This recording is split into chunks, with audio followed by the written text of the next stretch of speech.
Romans 13. God's authorities terrify the wicked. Reason 4 of 10 why Romans 13 is biblical government. God authorities are identified as terrors to the wicked.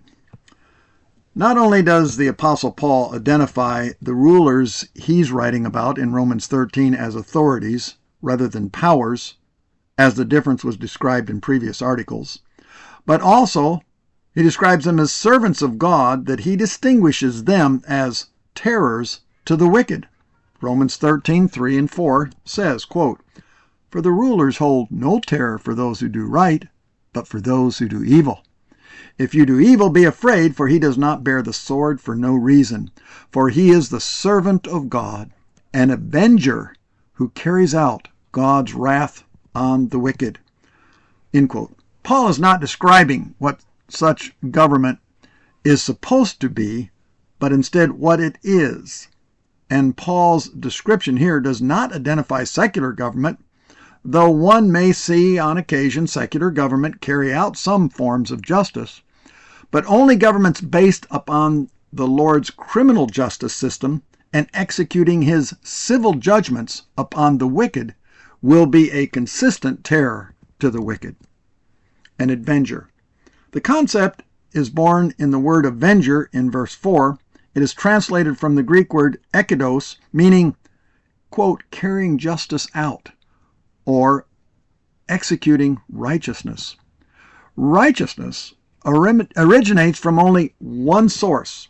Isaiah 45:24 says, quote, "Only in the Lord are righteousness and strength." Psalms 119:137 says, quote, "You are righteous, Lord, and your laws are righteous." End quote. The government described by Paul executes the righteousness of God by adjudicating his just civil sanctions upon the wicked. Solomon made it clear only the righteous can constantly carry out God's justice. In Proverbs 28 and verse 5, quote, "Evil people don't understand justice, but those who follow the Lord understand completely." End quote. Solomon again said in Proverbs 29:2, "When the righteous are in authority, the people rejoice, but when the wicked are in power, the people groan." End quote. Christians and good people never fear when God's authorities are ruling, but always do when the wicked are in power. The first century Christians were always terrorized by Nero. That's why Paul described legitimate civil rulers, ministers of God, as terrors only to the wicked. Evil. The Greek word for evil in verse 3 and 4 is kakos. It's the same word Paul contrasts with God's law earlier in Romans 7:21 and 22, quote, "Although I want to do good, evil is right there with me, for in my inner being I delight in God's law." And then again in Romans 7:7, quote, "It was the law that showed me sin, evil." End quote. Kakos is evil because it violates God's law. Evil is evil because God alone declares it so. Man, on the other hand, is known for, Judges 21:25, doing what's right in his own eyes, or as Isaiah 5:20 says, which culminates in his calling evil good and good evil. Consequently, man makes legal what God has made unlawful, just as he makes illegal what God has determined lawful. This ultimately results in Christians being persecuted for observing God's law over the conflicting edicts of secular government. This was seen with Christians throughout the book of Acts. Acts 17:7 says, referring to Paul and all those that were with him, quote, "They are all guilty of treason against Caesar, for they profess allegiance to another king named Jesus." End quote.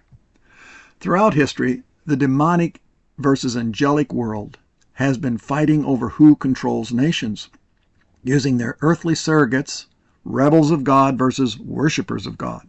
We see Paul and the other Christians exerting that here in Acts 17, like Daniel was in the thick of it over who rules Persia Daniel 10, verse 13, quote, "But for 21 days the mighty evil spirit who overrules the kingdom of Persia blocked my way.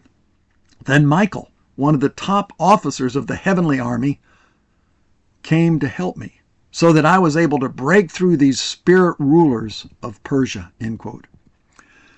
In the 17th century, Samuel Rutherford significantly impacted the Reformation, particularly in Scotland, by being a prominent theologian and preacher who strongly advocated for Presbyterianism.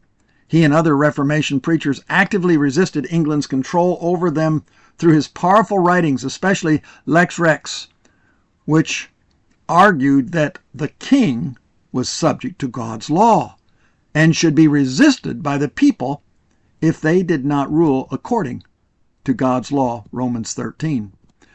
Because the Scottish preachers had this political understanding and publicly proclaimed it, the people of God finally took over the nation of Scotland. In 1643, Pastor Samuel Rutherford wrote in his Lex Rex, which means the law and the prince, these words for Romans 13, quote, "The ruler, as the ruler, and the nature intrinsically end of the office is, that he bear God's sword as an avenger to execute wrath on him that doeth evil, and so cannot be resisted without sin. But the man who is the ruler and commands things unlawful and murders the innocent carries the sword to execute, not the righteous judgment of the Lord upon the ill-doer, but his own private revenge upon him that doeth well. Therefore that man may be resisted." End quote. God says in Proverbs 28:4, quote, "Those who abandon God's law praise the wicked, but those who keep God's law resist them." There is, end quote. There is no in between. If you have abandoned God's law, knowingly or unknowingly, you are praising those who do wicked in following some other law. Or if you keep God's law, you will resist the wicked, those who abandon God's law. In the revolutionary Reformation era, thousands of Christians took over their nations for themselves and their King Jesus and his law. Then beginning in 1620, the early American spiritual revolution began when the Pilgrim Christians came to America to set up what they called their, quote, "New Israel," end quote. Americans originally had a lot of freedom, but by the latter part of the 18th century, England became overbearing to Americans in many ways. However, in many ways, it does not compare to how bad the left has oppressed America today with its godless laws.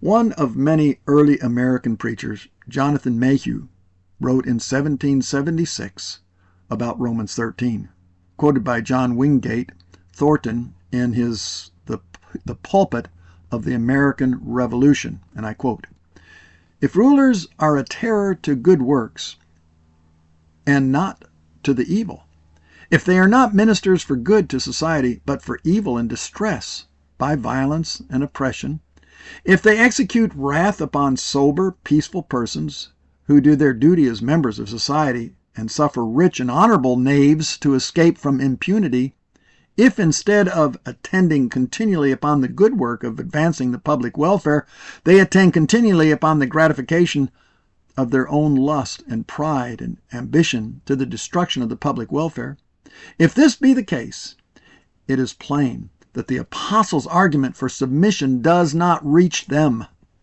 They are not the same, but different persons from those whom he characterizes and who must be obeyed according to his reasoning." End quote. Where are our Samuel Rutherfords and Jonathan Mayhews today? The European reformers and early American preachers proclaimed Romans 13 the same as I have been writing, despite the ignorant dearth of many blind preachers today. The reformers and early Americans revolted against godless laws and rulers and established their own Christian city-states and nations.